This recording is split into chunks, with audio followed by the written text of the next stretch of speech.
इतना कुछ हुआ।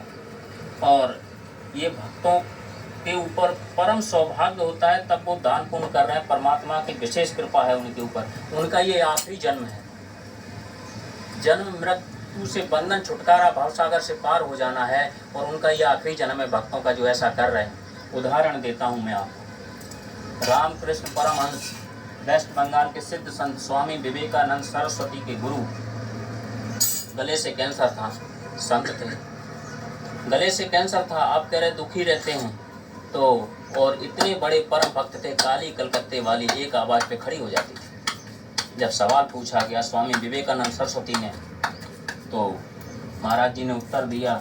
स्वामी विवेकानंद सरस्वती ने पूछा कि महाराज जी आपके पास इतनी शक्ति, माँ खड़ी हो जाती है एक आवाज़ पे, तो आप अपना कैंसर क्यों नहीं ठीक कर लेते? आप परेशान हो, दुखी हो। तो रामकृष्ण परमहंस जी ने कहा, बेटा आप हमारा दूसरा जन्म करवाना चाहते हो क्या? मैं अपना ही नहीं, इस धरती पर किसी का भी कैंसर ठीक कर सकता हूँ, मेरे अंदर वो शक्ति है, पावर है माँ की। पर अपना कैंसर इसलिए ठीक नहीं कर रहा हूँ कि ये हमारे पिछले कुछ जन्मों के किए हुए पाप इकट्ठे हुए हैं, जिससे हमें कैंसर हुआ है।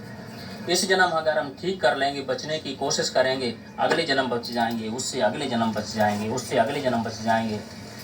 जब हमारे पुण्य फल खत्म होंगे, चाहे वो किसी कल्प में ही क्यों ना भोगना पड़े, किए हुए कर्मों का फल तो भोगना ही पड़ता है, अच्छा इसी जन्म में भोग लेते हैं। तो भक्तों का, साधु संतों का ये अंतिम जीवन होता है, जन्म मृत्यु से छुटकारा पाना होता है। गोस्वामी तुलसीदास जी तीर्थों की महिमा के बारे में लिखते हैं कि किसी भी तीर्थ क्षेत्र में जाने के लिए आपको सिर्फ 3 काम करने पड़ते हैं, चौथा नहीं। उसके फल 4 हैं, धर्म ग्रंथ शास्त्रों में लिखा हुआ है। गोस्वामी तुलसीदास ने कहा है किसी भी तीर्थ क्षेत्र में जाने के लिए आपको 3 काम करने पड़ते हैं। कौन सा?